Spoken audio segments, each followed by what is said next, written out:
101.3 FM. Welcome to our broadcast of program today, the 5th day in the month of December.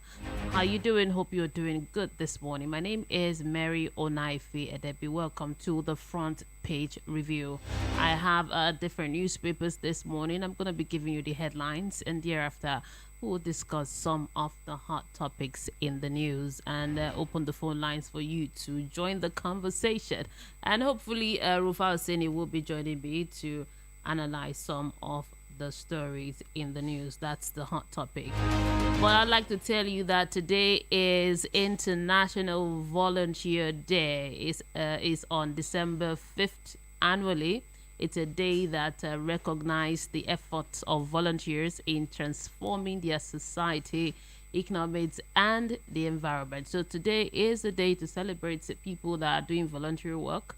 So, and if you're doing that, I want to say I celebrate you today, doing work without pay, making sure that your society is okay. That's an honest work, and that's a good work. So kudos to you this morning. My name is Mary Onaife Edebi, and welcome to the front page review. Now we'll begin this morning with the Sun newspaper. We're starting the headlines this morning from the Sun newspaper, but I have about 6 newspapers right here, so I'm going to be giving you the headlines this morning. Now the first story here reads: Atiku attacks Tinubu over foreign trip.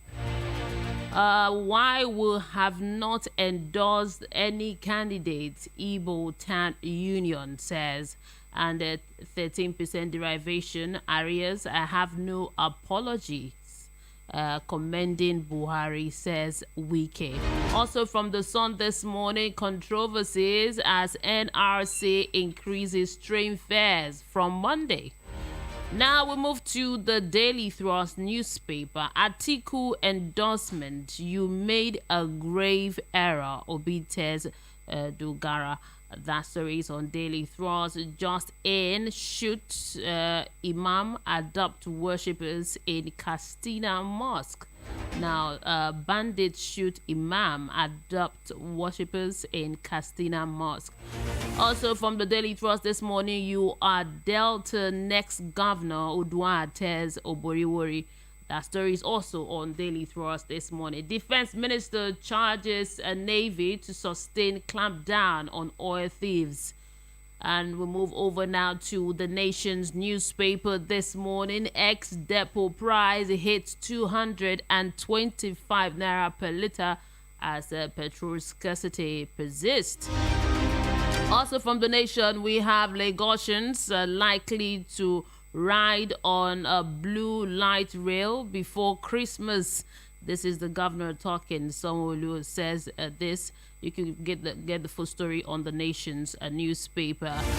We have intervened in internal road system of 77 territories. Institution, says Fashola. And also from the Nation this morning, police IPOB clash over attacks on INEC offices. And Nigerians' e-commerce market hits 17 billion naira.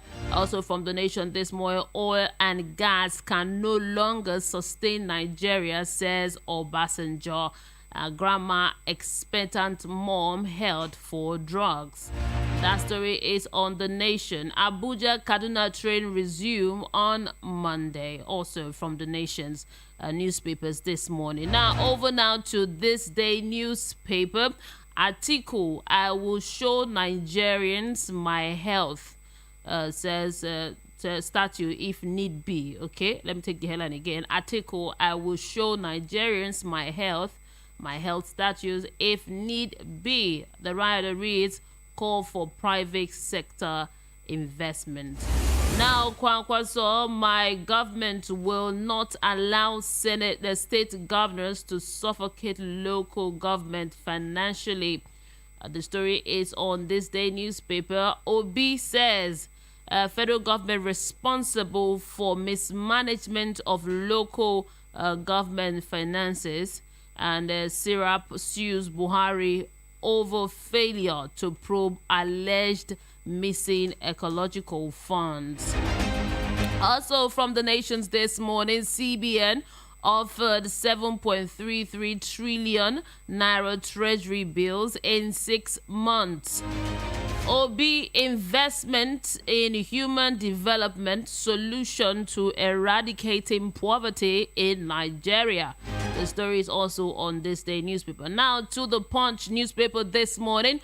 Don't blame us, you failed Nigerians. Governors reply federal government. Bauchi Gombe fight over new oil wells. FCDA reclaims Ghana, Malaysia, Thailand plots in Abuja.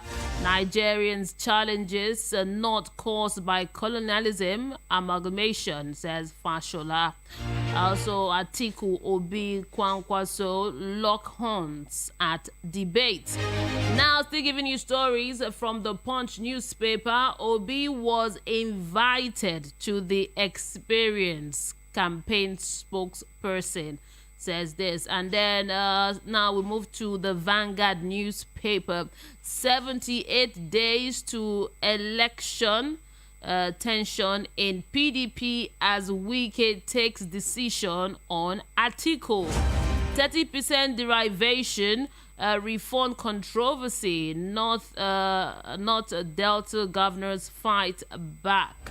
That story is on the Vanguard. Now, Tinubu Obi reject northern politicians' adoption of Atiku. And also from the Vanguard this morning, we have 2023. Don't waste your money. Rivers is no-go area, Wike tells APC.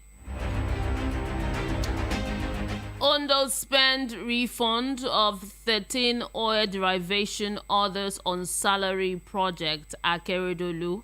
And finally this morning from the Punch, let's end headlines from the Punch newspaper. Finally, Peter Obi releases Manifesto. Now, these are your headlines this morning from various newspapers. We're going to discuss some of the hot topics in the news this morning and then open the phone lines for you to join the conversation. And we are streaming as usual on our website. Is at www.voiceofthepeople.ng, and on YouTube we're also there at Voice of the People 90.3 FM. You could go there now and be part of the conversation. I think we have Rufai Oseni on the line this morning. Hello, good morning to you. Oh, good morning to you. Happy Monday. Monday to you. Welcome. Now, straight to the hot topic.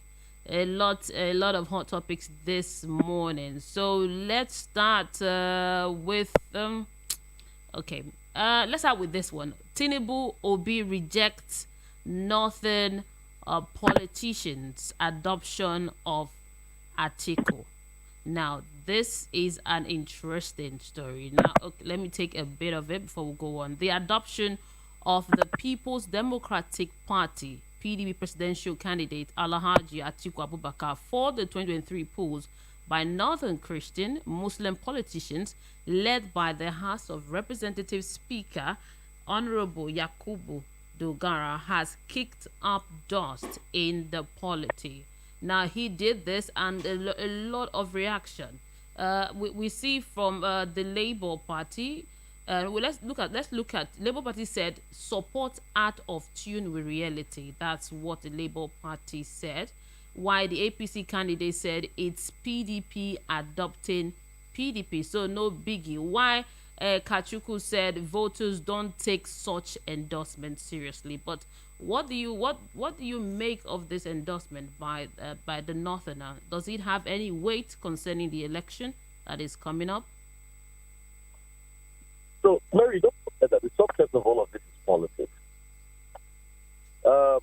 Dogara decided to do a deal with Atiku because of his own political benefit. Not that he's speaking for Northern Christians. Please don't ever lose plot of that. Abacha decided to do a deal with who he did a deal with because of his own interest. So, I don't know why they're kicking against the fact that Dogara Northern Christian faction. And the last time I checked, Dogara is the sole leader of Northern Christians. So I don't know why this is raising dogs. Politicians are just blaming themselves. And in the end, all of these people you see, they are all very good friends. the table and reconcile and smile at each other, we're not going to be there. So I don't know why people break their heads in public over politicians and all of that and draw the people they ought not to draw. So at first, you see that when interest was divided, they went their way. Dogara and Babacha Lawa were united. Yeah. The interests were the same. But when Babacha took a turn, Dogara took the other turn. And for all of these promises they've made to each other and the endorsements they've made, in the end, they know what you're going to get. So the question, how many votes can Dogara someone as a person? The last time I checked, Mr. Dogara is just one person himself, and he's just entitled to one man, one vote. Now, from explanation now, it's obvious it doesn't really count. But one will wonder, why is he getting so much reply from the Labour Party, APC, and Kachuku, all replying him for taking the person of Atiku, that this is the person we endorse. So I guess you already said. Let's move on to another story because we have a lot here this morning. Now, remember, I think 4 days ago we talked about the federal government, that he blamed state government for the rising poverty in Nigeria. He said that 72% of Nigerians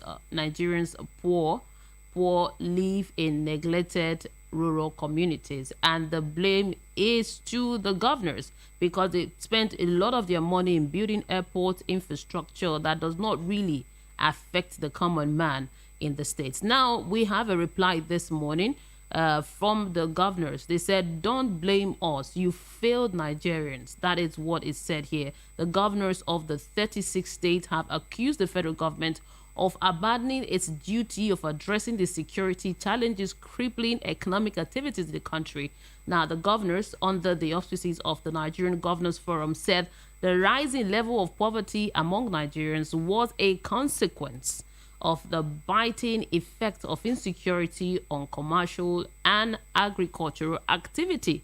They also alleged that the federal government's inaction that allowed bandits, insurgents, and kidnappers to turn the country into a killing field. So now it's a blame game. The federal government is saying that, look, it's the governors that are making Nigerians poor, but the governors are saying, no, you did not provide a conducive environment for us to work. So what do we say as the masses? Who do we blame? Mary, I'm just laughing. You know why I'm laughing? If you ask me now, who have become brave now, can't you see how shameless they are? Both the government that was voting to help the people at the center and the governments that are supposed to be closer to the people, that they get allocation every month to make the life of people better. They are blaming each other for their own collective failure. Can you see the kind of country we live in? And that's why you wonder what is really happening in Nigeria. It is that we're so retarded now that we can't even get the best quality set of leaders. And I think what we should introspect on is our leadership process. How do we even get this kind of leaders? Why is that this kind of people that lead us in the first place? Is it that there's no good that can come out of the leadership? Why do we have a system that is so warped? Instead of people to collectively take responsibility and be crying, now they are passing the blame. The state governors that have not done a lot to help their state are blaming the federal government. Why the federal government is blaming the state? I'm sure very soon they are going to blame Nigerians for the poverty in Nigeria. They're going to say that Nigerians are not industrious enough. That's where poverty abounds. Anyway, we know the truth. See, I'll break it down this way. Yeah.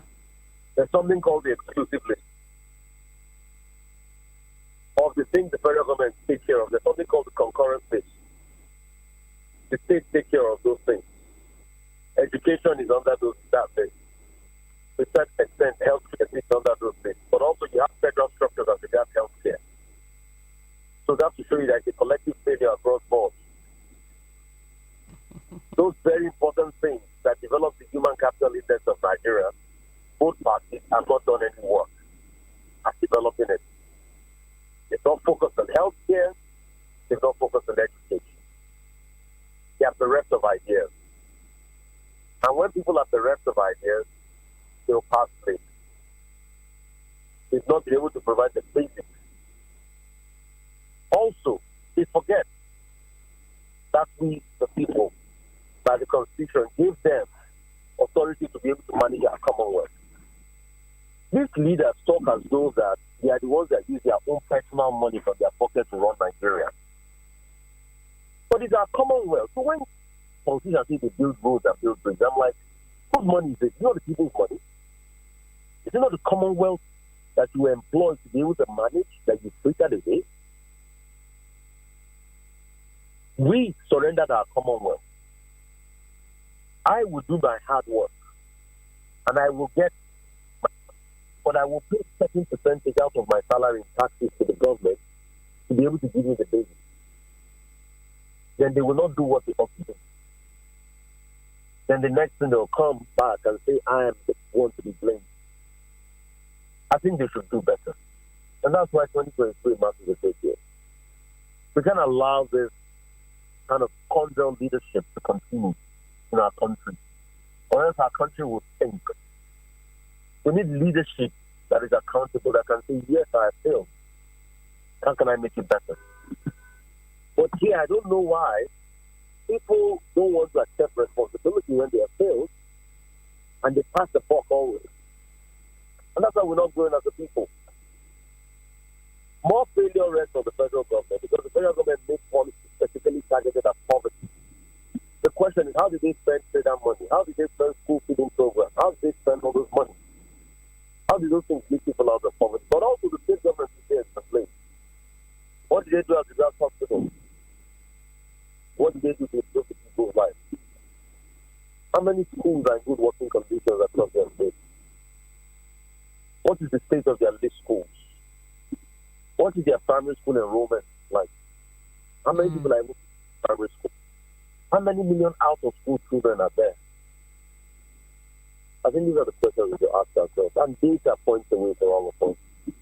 So I advise them, let them get work and stop all of this. Yeah, but the federal government started it when he said emphatically, I think last week, that let's look at it. The poverty level in Nigeria is caused by the state governors. Because of the project they embark upon, he called it heavy pieces of infrastructure, like bridges, airport, and this sort of thinking of ways to take their people out of poverty.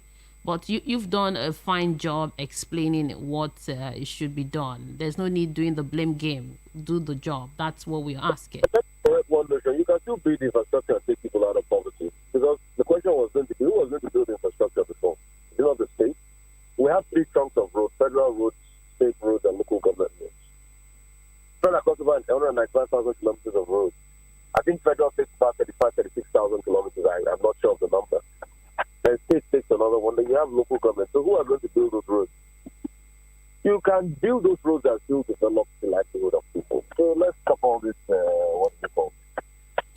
Now to the next story. This one here says, finally, Peter Obi releases Manifesto. I remember here, you talked about the Manifesto. You should release the Manifesto now. We talked about it so much. So the Manifesto is finally out in the 62-page Manifesto.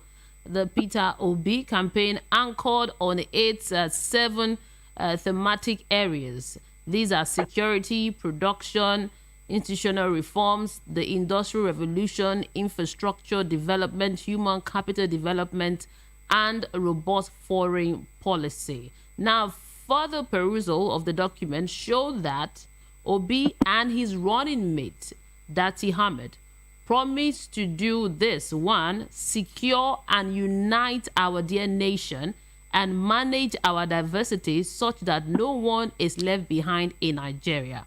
Number two, move Nigeria from consumption to production and embark on comprehensive legal and institutional reform and practically restructuring measures to fight corruption, ensure the enthronement of the rule of law, and decisively tackle all forms of corruption. They also pledge to prioritize human capital development through a robust investment in STEM education, health, and infrastructural development with emphasis on wealth creation, distribution, and sustainable development. Also to improve access to finance, particularly to SMEs, youth, and women, to significantly reduce unemployment and insecurity. And lastly, ensure that in Policy and practical governance will be made more inclusive, cost-effective, transformative, and less transactional. No more sharing of national wealth by the few. So it's a big document, a robust document that is finally out. They said they delayed it because of plagiarism, but it's out now. So what do you think, Rufai? I've been able to read the document, and I think I have to sound it. I think, I don't know what to call it. I think it's a general Nigerian problem. But I think manifestos are just filled with statement of intention, but not how. See, I was having this conversation with my sister this morning, and I had to show her a debate in America between Mitt Romney and Barack Obama. And I specifically showed her this because I wanted to show her how people drill into details. Mitt Romney, in the 2012 debate, was saying that he was going to balance the budget, but he was going to cut taxes to the threshold of about $5 trillion. And Barack Obama challenged him that your math does not add up. So you can see candidates that can tell you precisely how to do what they're going to do. But here we don't see that. I didn't see it in the Peter Obi Manifesto yesterday. When I read through, I took out over 2 these red words, a lot of lofty ideas. But how are you going to do it? So take, for instance, how are you going to unite Nigeria? Are you going to start up a national unity scheme that addresses XYZ? Are you going to revamp the NYSC as that unity point again? Because a lot of people fail to realize that the NYSC was a scheme set up after the war to be able to bring about unity. You know, their policies. Okay. Hold on, Rufai. We might be going on a commercial break shortly, but when we return, we'll continue the conversation. Risi, where's your sister? She's in the bedroom. Oh, yeah, call her for me. Baraka, mommy is calling you. Hey, Risi, Joe, please buy me chill drink from Dogo. Dogo, you there outside? I beg, help us bring one chill drink, come. Risi, sorry, please check if it's your daddy that's at the door. You that your line had been blocked. How did you get the credit that you're using, Ke? I linked my NIN to my MTN line and got 20k free airtime. Yes, so link your NIN to your MTN line today and get 20,000 Naira bonus airtime. Visit any MTN center near you to begin. Mommy, where are you going? MTN Experience Center, of course. You think it's only you that like good thing, eh? Terms and conditions apply.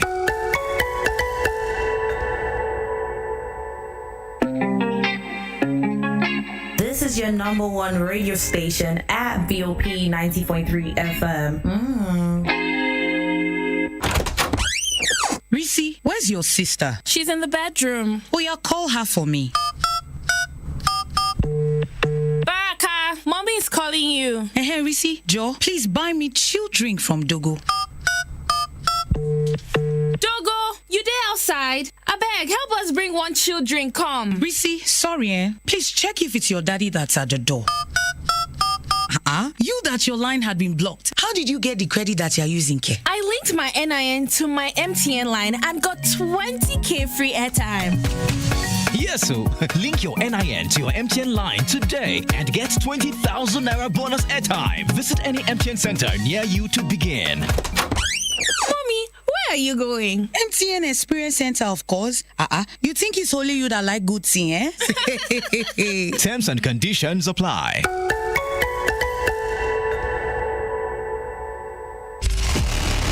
You're listening to the number one station, the voice of the people, 90.3 FM. Do not touch that dial. Risi, where's your sister? She's in the bedroom. Oh, yeah, call her for me. Baraka, mommy is calling you. Hey, Risi, Joe, please buy me chill drink from Dogo. Dogo, you there outside? I beg, Abeg, help us bring one chill drink, come. Risi, sorry, Please check if it's your daddy that's at the door.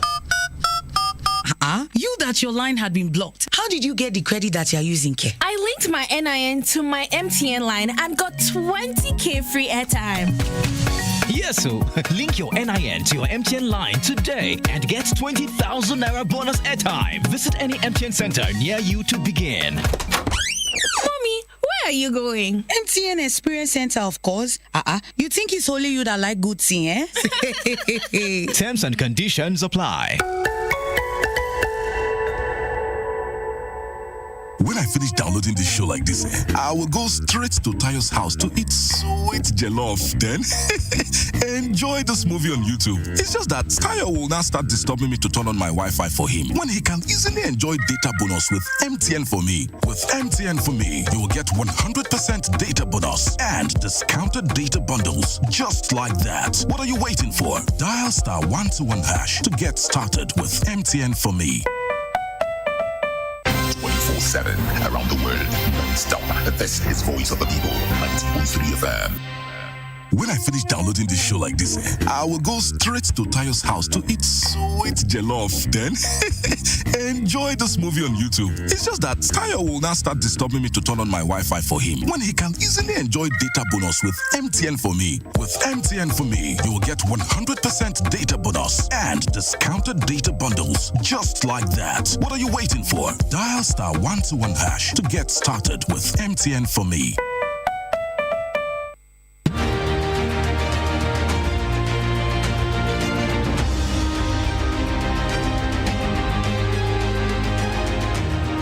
This is the Voice of the People, 90.3 FM, and you're listening to the Front Page Review. Before we went for the commercial break, we're talking about the manifesto that was released by the Labour Party presidential candidate Peter Obi, and looking at some of the things that were written in the 62 pages of the manifesto. Rufai Oseni was talking about it. Rufai, are you still there? Mary, I remember when we were praying to get ads on this radio. When we get ads. That these brands are beginning to recognize the good work we do here. We're happy. So it's a good problem. So like I was saying, Mary, yes. See, when you now have ideas like that, then you match them up with policy.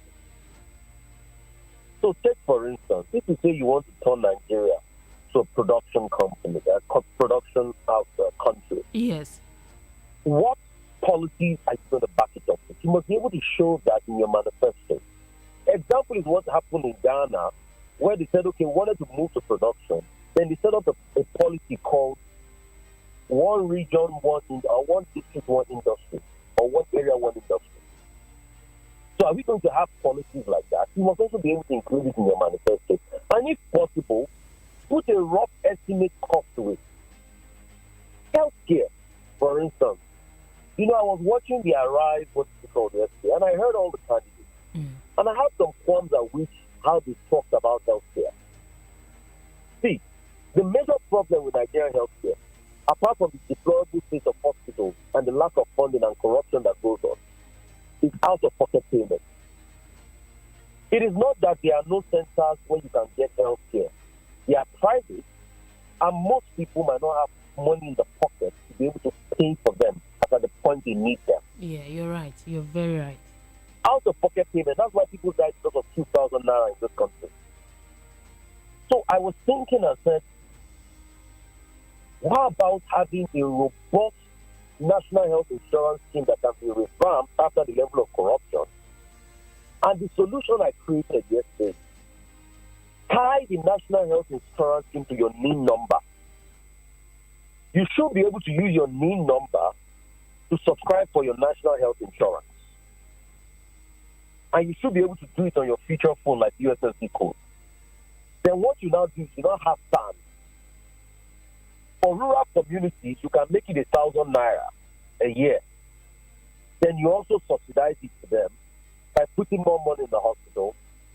Then for those that work in offices, irrespective of the HMO they use, they must still pay for national health insurance separately. You must make it mandatory. When you do that, It is possible over the next 10, 15 years, with a lot of awareness and all of that, to have over 90% health insurance coverage. And it is possible. Countries like Rwanda have over 90% health insurance coverage because they've been able to use technology to crack the code.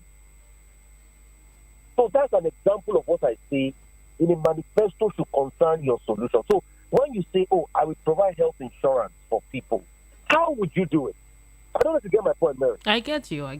Loud and so, premium going to cost. You should be able to give a rough estimate range of what the premium is going to cost, and probably add how you can make the money. In the part of when you say, I want to increase government revenue, how are you going to reduce government revenue? Take, for instance, one way that Nigeria has decided to increase its revenue is this RT200 program by the CBN, non-export revenue. So are you going to create a particular program called the Tech Expert Revenue, where you want to train 1 million tech experts in the next 1 year and give them jobs abroad and expect them to pay XYZ amount in taxes? Is that what you want to do? So you must be able to have plans and policies and programs that is embedded in the manifesto. So that's how you have something robust and you have a cost timeline to it. You see, the argument we make in Nigeria is that when it goes in there, we tell professionals to help him. No, you must have a fair idea of it from the first day when you write out your manifesto, so that when you come in, your manifesto now becomes your working document. But the problem with Nigeria is over the years, our leaders' manifesto doesn't become a working document. It just becomes an election campaign document. So that's just the explanation I wanted to give about how precise. Okay, take for instance, a lot of them were talking about insecurity. And again, they missed the problem. Do you know what is causing one of the greatest insecurity problems in Nigeria? It's because Nigeria has developed a war economy. Go to the north. You think it is only bandits that are making money? Do you know there are people that cook for bandits? Do you know there are people that give them supplies? Do you know there are people that sell bullets to them? Do you know how much they make in the war economy? Do you even know how real estate prices have gone up in Borno and Maiduguri? So the reason for the high level of insecurity is because we have created an economy out of war and crime. That's why anywhere in the world, the first thing people bought is the money trail of criminals. Also, we have created a military-industrial complex. Because of the high amount we're putting into our budget for defense. And we don't have a level of accountability, and those monies are being frittered away. So part of the solution to insecurity, apart from, equipping the military, increasing the size, buying this, buying that, and all of that, is how to be able to tackle the problem of the war economy we have created and the military-industrial complex we have fast created. I think it's safe to say now that after seeing the manifesto of the Labour Party and the PDP and also APC, the how, it's what is missing. The how is seriously missing from a lot of the document. How they are going to implement this and the how, it's what is missing. If there was how, like the example that you gave, you could see someone from the PDP talking about the manifesto of the APC and even bringing out details. Like you say, you're going to do this and look at how is this going to be possible? No, it won't be possible because from what you wrote, that kind of debate, but we don't see such. What we see is this one calling out this abuses and back and forth. And why they are doing abuse at each other is why is that they can't debate effectively with each other is that their manifesto doesn't contain how. So they can't challenge themselves on how you are going to do things at this point in time. And that's why you see that our political campaigns have become shallow. It has now resorted to abuses because they can't actually challenge themselves on line items of their manifesto and say how it is going to be achieved. I bet most of these opposition parties already have not read each other's manifesto. And the first thing you do in an election campaign is you read your opponent's manifesto to and you tear it to shreds. Till date, I have not seen one opposition party read each other's manifesto and write a 1,000 or 2,000 word op-ed on it. And that don't talk about issues. We talk about sentiment and abuses, and we finger point. You see, this thing I've just said, Mary, today, is the template for how elections should run in Nigeria, hopefully someday soon in the future. Because they don't do their groundwork well, and the quality of paper they put out, they know how, then they can't challenge each other's work. And they're so lazy enough to read through it and say how they're going to execute. And that's their problem. So all I do is I read through their manifesto, drill them on their manifesto, they start to run around. And they start to blackmail me and abuse me online and say all sorts of things against me. But in effect, you should be able to drill through the content of the matter. I just hope this analysis helps a lot of people out there. Yeah. It will help. It will help all of us Nigerians that we need to demand more accountability, not to be easily persuaded or carried away by that manifesto, but how they are going to do it. Now let's open the phone lines and get the conversation moving. Thank you so much, Rufai. Hopefully tomorrow we might continue this conversation on the manifesto, because there is still more to be said. Thank you. Have a great day. Have a great day. Now, the number to call is 0700 903 903 903. That's the number to call now and join the conversation. What is your take? You've heard lots of headlines this morning, so you could respond to any of them. You could talk about this hot topic. What is your take? Hello, good morning. Sister Mary, how are you? Good morning. I'm good. Mr. Peter Monse, you're the first caller today. That's very interesting, and I think I'm happy for that. Yes, great. Go ahead, sir. Yeah, Mary. Yes, sir. Let me say something about what Rufai has said, that the how they are going to implement the content of the manifesto. I think from my perspective, I want to believe that now that the manifestos have been released by all of them, yes, it will be the responsibility of the media now, when we are engaging them in open debate, to pick up those items. Okay, like this one, then the how should be what they will explain to us. Because I'm looking at a situation that, we say it's 62 pages. If they had wanted to include all the analysis of how they are going to implement it, maybe we would have been talking about 500 pages. So I think these are like the items that they will talk about during debate.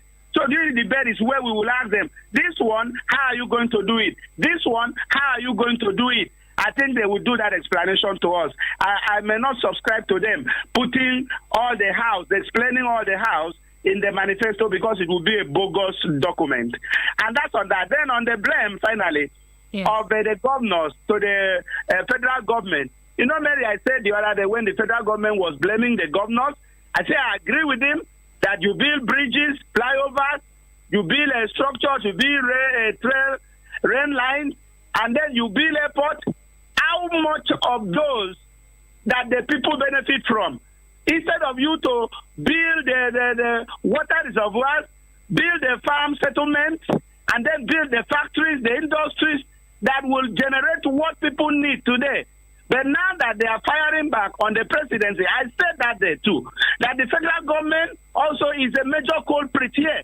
Because if you open the farmland, then the headsmen, the AK-47 carrying headsmen will go there, ravage the land, destroy the lives of the people, rape people, and the governors do not have the power to command the Nigerian military and all our security apparatus. So it is the federal government, for me, that carries the biggest blame on this thing. You don't make the land safe for people. You don't allow the farmlands to be safe for the people. Even traveling to convey your goods from one point to another, it's either you are kidnapped or you are killed on the road. So the point is that the same question Rufai asked is what I want to ask now. How did we come to this level? How did we get this type of leaders? Can we just jointly and pray that God will talk to our brains, the Holy Spirit will lead us, that next year we will not make that mistake. We will not collect back of rice. We will not collect Indomie. We will not collect 5,000 naira. We will not collect 10,000 naira. We should do the right thing and vote the right people and just test them and see. If after 4 years they don't perform, then we drop them. Please, Nigerians, let us not go this route again. God will deliver us.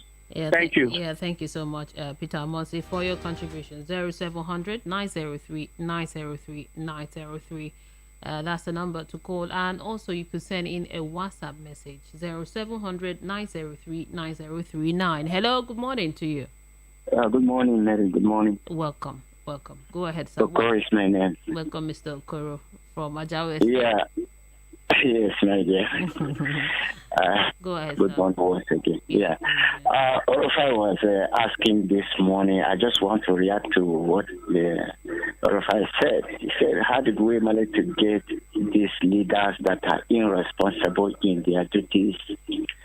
Well, we got them through carelessness. We got them through my brother. We got them through my religion. This is my religion. That is how we got them. And as it still stands today, I'm seeing that the way things are even going right now, there will be no change because people do not know what they want, rather what people want from them. So having said that, I don't want to talk much this morning. I don't know the truth of this thing I wanted to say right now because I got it through Sahara reporters yesterday. That's to tell you the kind of leaders we are talking about. If it is true, just I'm saying it in assumption. That's what I saw through Sahara reporter yesterday.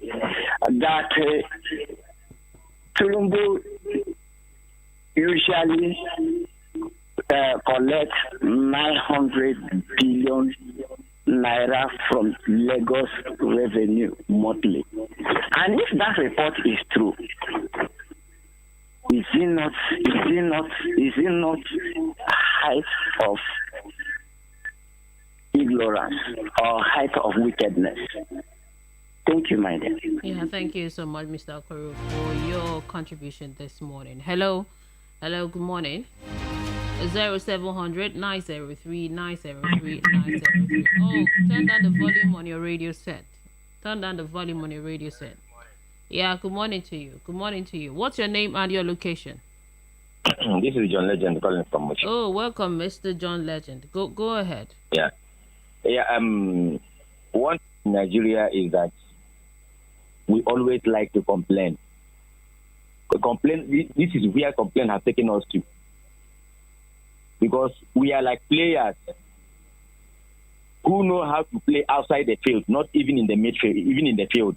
We can play very well when we are outside, but when we enter inside the pitch, we don't know how to play anymore. That's how Nigeria is. We always complain of everything. We are asking Peter Obi to bring his manifesto. The manifesto now is out. People are still complaining. Where will this complaint take us to? What I'm trying to say is that no matter how it comes, no matter how we do it, somebody must be the president of Nigeria. At that day, after this election, somebody must rule this country. The only thing we need now is that someone we can trust. Not complaining of tell us how to do this, tell us how we do that, tell us how we do this. At the end of the day, when they tell us all these things, at the end of the day, nothing will come out of it. It's not how the APC tell us how a dollar will be 20 naira. It's not how they tell us they will do the 1 year, one refinery. Up to now, we have not even half of refinery. It's not how they told us that they are going to remove terrorism in this country. They now rebuild another one. Let us stop complaining. Let us trust somebody that we know this person is competent. Say, Peter Obi tell you, say, go and verify. Let us go and verify him if it's good to be our leader. Then if he's not good, let us vote him out and bring someone that we can trust. Not continue complaining. This complaining cannot lead us to anywhere. Thank you this morning. Yeah, thank you so much. I appreciate Mr. John Legend, your contribution. Now, let's take some WhatsApp message. This one says, good morning, Mary. The manifesto released by Peter Obi is a wonderful and excellent one. If things in that manifesto are being implemented, when he gets into office, I promise you that Nigeria will be great again. I wish him the best of luck. From HRH BC Nwoko in Oshodi. Great one. Now, another one here says, good morning, presenter, asking how His Excellency, incoming President Mr. Peter Obi, told you the pivotal point that he will transform Nigeria from production to consumption, which has been his roadmap. Now, you didn't put your name, okay? So please, when you send a message next time, always put your name so that I can identify you. That's okay. You said this and that. Now, from YouTube, we have this comment coming in from Idris Babatunde. Say, but that of Labour Party is the best. Well written. Hope for better reforms. Now, okay. So let's take pause. Hello. Good morning. Okay. Hello. Good morning. Can you turn down the volume on your radio set? Yeah. I've done it. Okay. Great. Go ahead. What's your name and your location? Okay, my name is Christian. I'm calling from Omega, Papa. Okay. Go ahead, sir. Talk to okay, us. Actually, I just want to show the line of Peter Obi, the first caller. Yeah.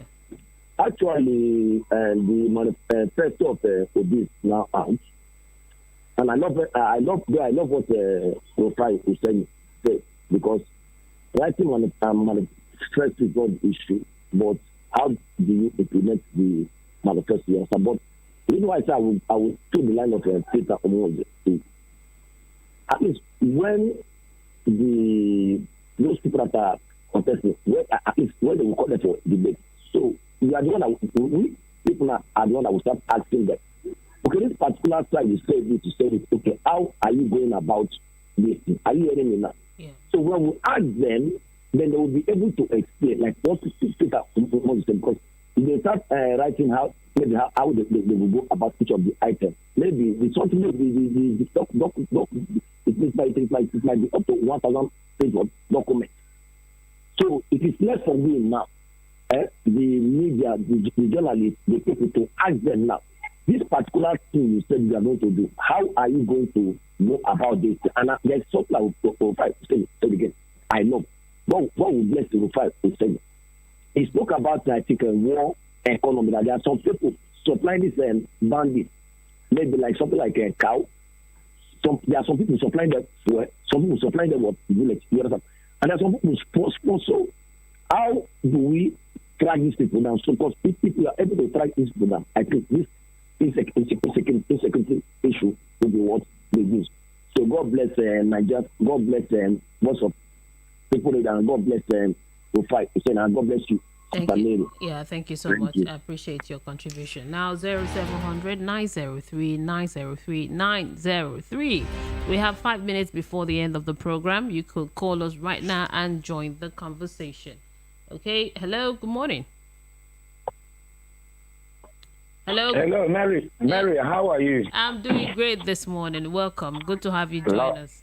Longest time. Oh, you have come right up on the line. You see, it's been a long. I was like, this voice. It's been a long time. Huh? I spent a lot of time in Abuja. I went there for technical work. That's my work. Welcome, comrade. Good to have you join us again. Welcome. Thank you very much. I think I personally will not join issue with Nigerians. Everybody is entitled to his opinion, and Comrade Rappan always respect people's opinion. If someone come on national radio to say Peter Obi is not going to take us to anywhere, that's the opinion of that person. As for me, I've listened to Brother Rufai this morning trying to analyze, questioning Peter Obi how he's going to carry out this robust work, documents. As for me, Peter Obi has come out very clear with his vice.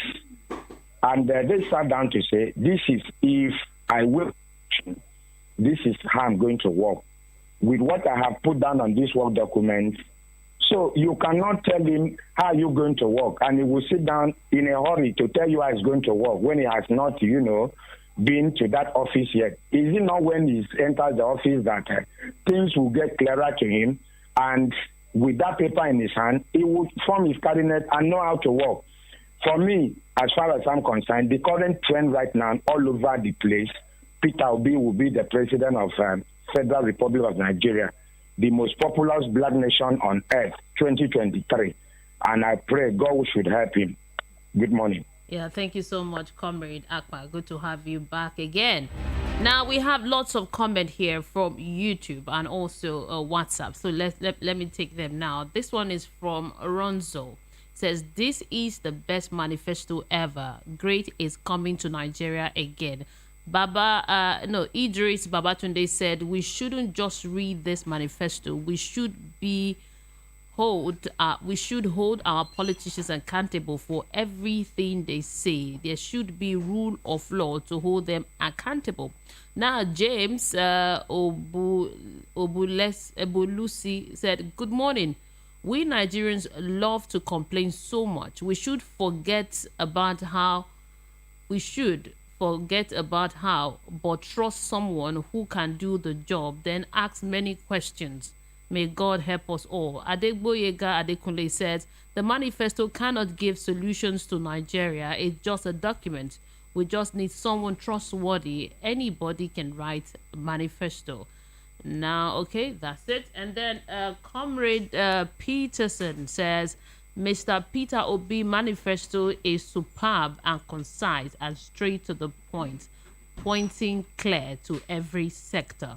Thank you so much for your message. So we'll take this final call as we round off. Good morning, Ambassador Mushba. Mary, you need to tell me how your weekend now. Go ahead. I'm fine. Okay. Now, to me, yeah, everybody's entitled to his opinion. Whoever, as your candidate, whatever your candidate does, fantastic. Whatever my candidate does, fantastic. That's not the issue right now. Although I'm not a fan of Peter Obi at all. But he has presented his document. We need to ask you questions. Yeah, how is going to do it? Sure, now. Likewise, the candidate, me, I'm supportive. Whatever I know is that he knows, not about the candidate. How do we hold them accountable? How do you make them fulfill all their promises? Okay, thank you so much, Ambassador. Our time here is up. We need to go now. Join us again tomorrow. Baraka, mommy is calling you. Hey, Risi, Joe, please buy me chill drink from Dogo. Dogo, you there outside? I beg, help us bring one chill drink, come. Risi, sorry, please check if it's your daddy that's at the door. You that your line had been blocked. How did you get the credit that you're using, Ke? I linked my NIN to